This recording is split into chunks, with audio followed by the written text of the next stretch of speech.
Hey guys! Welcome to my another vlog. Kung hindi ka pa nakafollow sa akin, ay mag-follow ka na.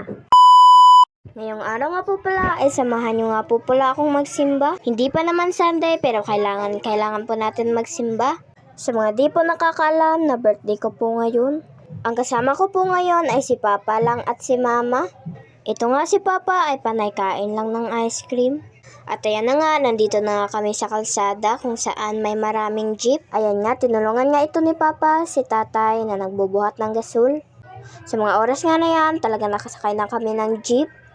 Ipapakita ko nga sa inyo kung anong view kapag nakasakay kami ng jeep. Sa mga oras nga na yan, ay malapit na nga kami sa pupuntahan namin. Pagpasensyahan nyo nga ako dyan, paano ba naman kasi ang lakas kasi ng hangin? Ayan tuloy, lumilipad yung bangs ko. Sa mga oras nga na yan, ay pababa na nga kami dyan. At hulaan nyo nga kung saan na simbahan to.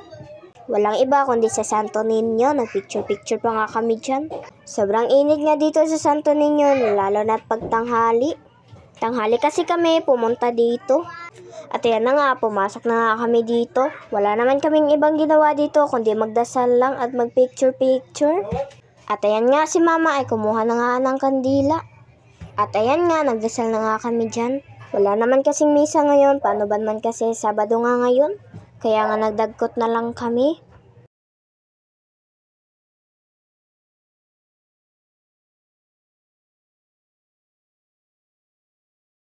At pagkatapos nga namin magdasal, at ayan nga, nagpicture-picture na lang kami. O diba, happy yarn? Pagkatapos nga namin magpicture at nagbabay na nga kami ni Santo Niño kasi lalabas na kami. Sabi nga ni Mama na pupunta daw kami sa lugar kung saan may nagbibinta ng cake. At pumasok na nga kami dito. Ito nga yung napili ko, yung may rainbow. At nilagyan na nga dyan ng happy birthday. O diba, sobrang colorful. At ito nga si Mama ay nagbayad na nga dito. Paglabas nga namin dito ay parang talagang babagsak na nga ang ulan. Dito na nga kami minalas dyan kasi sobrang lakas na nga ng ulan at sobrang lakas pa ng hangin. At fast forward na nga, pumunta nga kami dito sa Unita para magtingin-tingin. O diba, ang ganda ng mga lights nila. Kaya naman umakyat na nga kami dyan. O diba, ang ganda ng mga lights nila. Pero mas maganda si Mama. Char lang.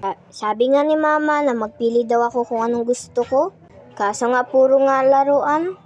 Di naman ako naglalaro ng mga laruan. Kaya yan nga, nag-forward na nga ako dyan na nandito na kami sa cashier. Di ko na lang ipakita sa inyo kung ano yung pinabili ko. Sa mga oras nga na yan ay nag-aantay na lang kami dyan na matapos. At pagkatapos nga ay lumabas na nga kami dyan. Kinuha muna ni Mama ang pinaiwan niya dito. Kaya naman pumunta na nga kayo dito sa Unitap. Ang ganda-ganda ng mga products nila. Pagkalabas nga namin dyan ay huminto na nga ang ulan. Sa mga oras nga na yan ay nag-aantay na lang kami ng mga sasakyan dyan. At ayan na nga, nakasakay na nga kami dyan. O diba, ang ganda, parang ako. Char lang! At fast forward na nga, nandito na nga kami sa bahay. At ito na nga yung mga niluto ng ate ko. Sa mga oras nga na yan ay naghiga-higa muna ako dyan. Paano ba naman kasi ay napagod talaga ako. Kaya hanggat dito na lang tayo, bye!